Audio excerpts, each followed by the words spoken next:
অমাবস্যার রাত ছিল। চন্দন মজায় গাড়ি চালাচ্ছিল। রাস্তায় কোনো ট্রাফিক জ্যাম তো দূর, একটাও গাড়ি কোথাও ছিল না। ফাঁকা রাস্তায় গাড়ি চালানোর মজাই আলাদা, আর চন্দন ওই সময় ওটাই করছিল।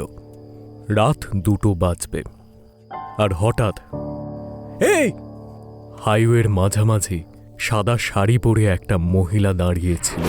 তার চুল খোলা ছিল। যেই গাড়ির হেডলাইট ওর ওপর পড়ল, ওর সাদা ভিজে চেহারা আর সাদা শাড়ির ওপর রক্তের দাগ দেখা গেল। চন্দন অবাক হয়ে গেল।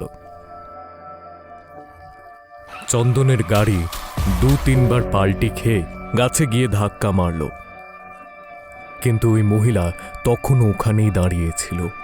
যেই চন্দনের শ্বাস প্রশ্বাস পড়া বন্ধ হয়ে গেল, ওই মহিলা রাস্তা থেকে বেরিয়ে এসে ওই গাছের সামনে গাড়িটার কাছে গেল। আজ তো বড় শিকার পাওয়া গেল। এই অমাবস্যার রাতে কিছু না কিছু শিকার পাওয়াই যায়। চল, আজকে বড় শিকার ধরেছি। তোমার ভয় করে না যদি কোনোদিন কোনো গাড়ি এসে আমাকে ধাক্কা মারে? পাগলামো করিস না। আজ পর্যন্ত কোনোদিন এমন হয়েছে? আর কতদিন করবি এসব? আরও টাকা না জমা হওয়া পর্যন্ত। আর তাছাড়া এর থেকে ভালো কাজ আর কিছু হতে পারে নাকি? 15 দিন অন্তর অন্তর 10-15 হাজার টাকা তো এমনি এমনি হাতে চলে আসে। তাহলে এই কাজ ছাড়বো কেন? চল, তাড়াতাড়ি জামা কাপড় বদলে নে। কেউ আসার আগে তাড়াতাড়ি বেরিয়ে পড়তে হবে। রতন আর কাঞ্চনার এটাই একমাত্র কাজ ছিল। হাইওয়ের ওপর অমাবস্যার রাতে কোনো না কোনো ফাঁকা জায়গায় কাঞ্চনা দাঁড়িয়ে থাকত, আর ওকে বাঁচানোর জন্য ড্রাইভাররা গাছে গিয়ে ধাক্কা মারত, আর রতন তাদেরকে লুটে নিয়ে ফিরে যেত। পরের অমাবস্যা পর্যন্ত সবকিছু ঠিকঠাক থাকত, আর তারপরের অমাবস্যায় আবার বেরিয়ে পড়ত। রতন, তুমি ওই গাড়িওয়ালাকে মেরেছ? তো কি করতাম? ও মরেইনি। জখমই ছেড়ে দিতাম ওকে। কালকে যদি পুলিশকে সব বলে দিত, তখন কি হতো? আমাদের ব্যবসা বন্ধ হয়ে যেত। দেখো, কিছু টাকা তো আমরা জমিয়েছি। চলো না অন্য কোথাও চলে যাই, দূরে পরিশ্রম করে ইনকাম করব। কষ্ট হবে একটু ঠিকই, কিন্তু এই ভয়ে তো বাঁচতে হবে না। তুমি কি বোকা? কি ধরনের ভয়? দেখ কাঞ্চনা, কাজ কাজ। এটা ঠিক না এটা ভুল, এইসব দেখার কোনো দরকার নেই। কাল যদি রাজমিস্ত্রির কাজ করি, তাহলে পড়ে যাওয়ার তো ভয় থাকবেই। তো এটাতে কি খারাপ আছে? তাও এইভাবে লোকেদের মারা, লুটপাট করো ঠিক আছে, কিন্তু আজকাল তুমি খুন করা শুরু করেছো। একটুও ভয় পাও না? আমার তো তোমাকেই ভয় করে এখন। যদি না মারি তাহলে কালকে পুলিশ আমাকে মারবে। এখন চুপ কর আর রুটি খা। বিগত 3 মাসে তুমি 5টা খুন করেছো। কখনো ভেবে দেখেছো একবারও? দেখ কাঞ্চনা, আর কিছু মাস, তারপর আমরা এখান থেকে চলে যাব। এখন চুপ কর আর খাবারটা খেয়ে নে। আবার অমাবস্যার রাত চলে এলো। কাঞ্চনা আর রতন আবার তৈরি হলো। এই অমাবস্যার রাতে বৃষ্টি হচ্ছিল। রতন ভাবছিল এটাই ওদের ভালো সুযোগ, কারণ এই বৃষ্টির রাতে গাড়ি স্লিপ করে পাল্টি খাওয়ার সম্ভাবনা বেশি। কাঞ্চনা রাস্তার মাঝে চুল খুলে দাঁড়িয়ে থাকত। জানি না কেন আজকে কাঞ্চনাকে একটু উদাস লাগছিল। দূর থেকে একটা গাড়ি আসছিল। সবকিছু আগের মতোই হচ্ছিল। গাড়ি রাস্তা থেকে বেরিয়ে আসা, ড্রাইভারের মৃত্যু, রতনের সুযোগ সুবিধা পূরণ, সবকিছু। রতন খুবই খুশি ছিল। ও দৌড়ে কাঞ্চনার কাছে গেল। আজকে একটু বেশি ইনকাম হয়েছে কাঞ্চনা। কি হলো, কিছু বলবি না? কি আর বলবো, তুমি খুশি তো? হ্যাঁ, আজকে তো বড় শিকার হাতে পড়েছে। তাড়াতাড়ি কর, এখান থেকে বেরোতে হবে। তাড়াতাড়ি কর, বেরোতে হবে এখান থেকে। আর কতদিন খেলবে এই খেলা? একদিন না একদিন এর ফল ভুগতেই হবে তোমার। আবার কি হলো তোর? সেই একই নাটক। কাঞ্চনা! কাঞ্চনা সামনেই মাটিতে পড়ে গেল। তার সারা শরীর থেকে রক্ত বয়ে যাচ্ছিল। কেউ তার পেট চিরে দিয়েছে।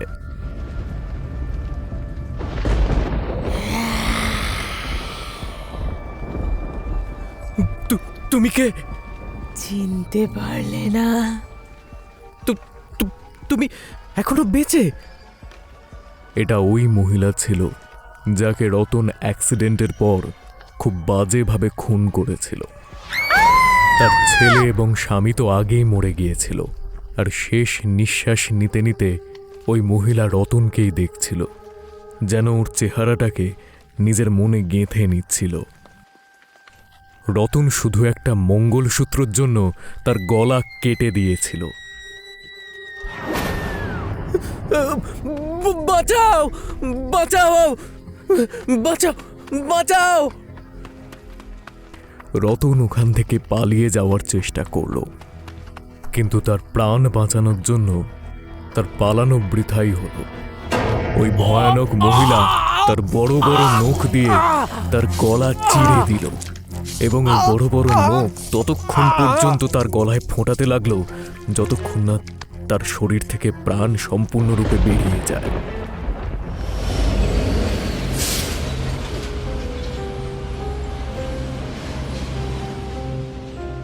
নীরজ বর্মা মথুরা কোর্টের একজন উকিল। সেই দিন খুবই খুশি ছিল। একটা সেকেন্ড হ্যান্ড কার কিনতে সে গ্যারেজে গিয়েছিল নিজের বউয়ের সাথে। না ভাই, সেকেন্ড হ্যান্ড বাইকই তো, এত দামে কেন বিক্রি করছেন? স্যার, খুব একটা দামি নয়, আপনি নিয়েই দেখুন না, আপনার টাকা উসুল হয়ে যাবে। না, ছেড়ে দিন, আমি অন্য কোথাও দেখে নেব। Thank you. ঠিক আছে, যেরকম আপনার ইচ্ছা।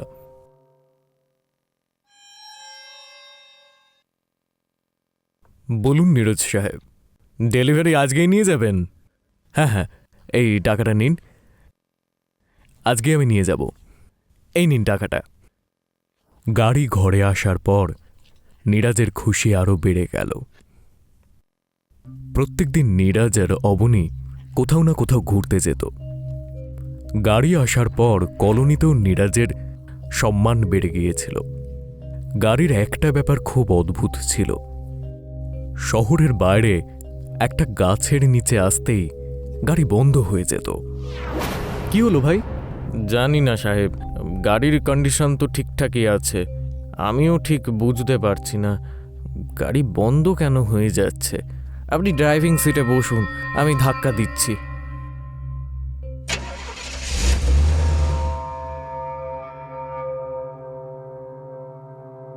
অদ্ভুত ব্যাপার। সাহেব, একদিন গাড়িটা গ্যারেজে রেখে আসবেন, আমি চেক করে নেব।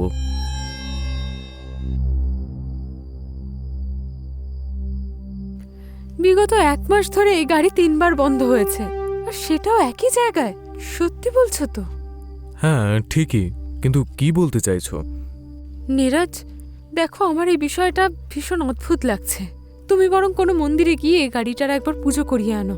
এটা ঠিক হচ্ছে না। দেখো অবনী, আমি একজন শিক্ষিত মানুষ, আমি এইসব ব্যাপারে বিশ্বাস করি না। হতে পারে গাড়ি কিছুক্ষণ চলার পর খারাপ হয়ে যায়। যাই হোক, ছেড়ে দাও, কালকে সকালে আমাকে তাড়াতাড়ি বেরোতে হবে, অনেকগুলো কাজ আছে। আর হ্যাঁ, এইসব ভূত প্রেত আমি মানি না, এইসব বাজে কথা। সেই দিন কাজ থেকে আসতে নীরজের দেরি হয়ে গেল, আর তারপর সকাল থেকে বৃষ্টি নেমেছিল। নীরজ ওই রাস্তায় এলো, আর ঠিক ওই গাছের সামনে এসে গাড়ি আবার জেকে সেই বন্ধ হয়ে গেল।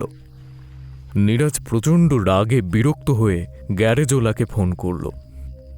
ফোন রিং হচ্ছিল, এমন সময় ওর নজর ফ্রন্ট মিররে পড়ল।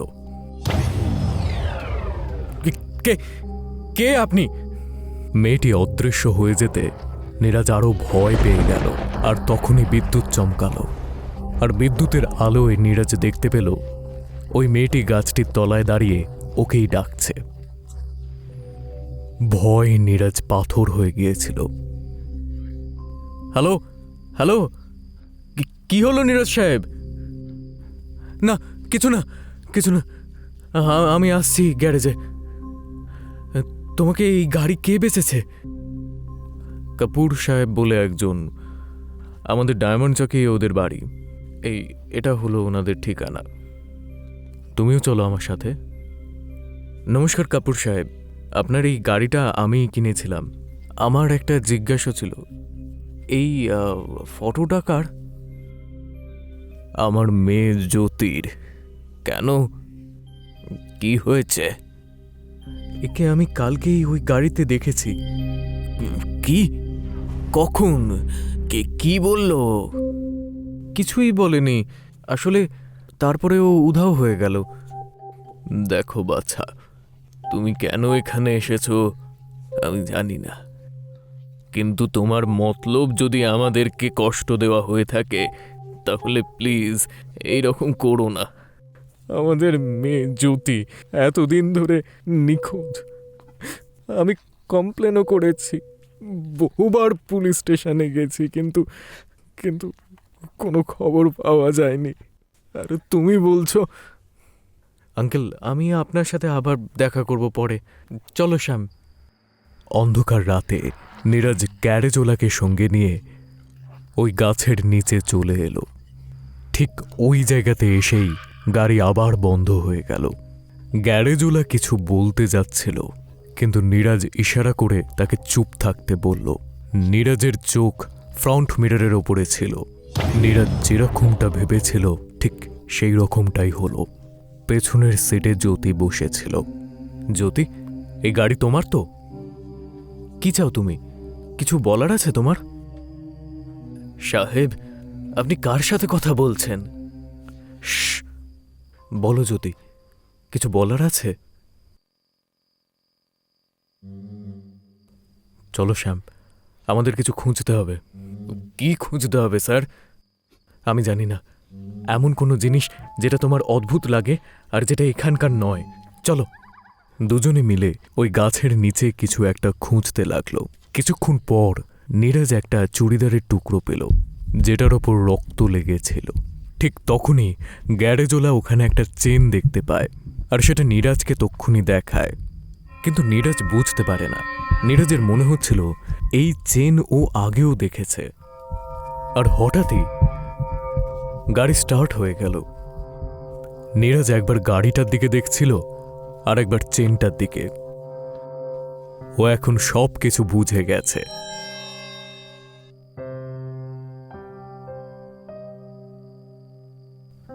শ্যাম, মনে আছে তোমার? আমরা যখন গাড়িটা নিতে এসেছিলাম তখন একটা ছেলে একটা বাইক বেচতে এসেছিল। হ্যাঁ, মনে আছে, মনে আছে স্যার। তোমার কাছে ওর নাম্বার বা ঠিকানা কিছু একটা আছে? হ্যাঁ হ্যাঁ স্যার।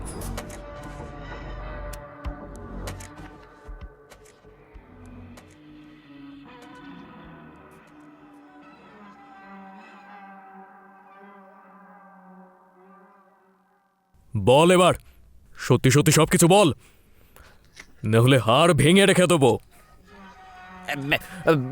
বলছি বলছি বলছি স্যার, জ্যোতি খুব ধনী, এটা আমি জানতাম। আমাদের টাকার খুব প্রয়োজন ছিল, এই জন্য আমরা একটা প্ল্যান বানাই।